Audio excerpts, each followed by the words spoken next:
আসসালামু আলাইকুম। Hello viewers, এখন আপনাদেরকে দেখাবো হযরত শাহজালাল রাদিয়াল্লাহু মাজার শরীফ।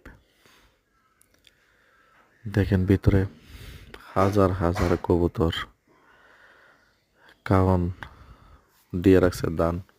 প্রচুর পরিমাণের শাহজালাল কবুতরগুলাই দেখেন করতেছে, খাওয়া দাওয়া করতেছে। বন্ধু, এই যে আমার এক বন্ধুকে নিয়ে আসলাম, জহিরুল ইসলাম। মাজার যাওয়ার উদ্দেশ্যে গেলাম। এই যে আমার আরেক বন্ধু মামুন ভাই, খুবই ভালো লোক। ওনাকে নিয়ে আসলাম মাজারে, মাজার দেখার জন্য। আসলে মাজারে এই যে কবুতরগুলো দেখতে খুবই ভালো লাগে। এই যে দেখেন উঠতেছে অনেক কবুতর, হাজার হাজার কবুতর। পাশে আছে গজার মাছ, যা মানুষে খাবার দিলে। এই যে দেখেন গজার মাছগুলো কত সুন্দর ভাবে বেশির হচ্ছে, দেখতে কত সুন্দর। হাজার হাজার দর্শক উপনার্থীরা ভিড় করে।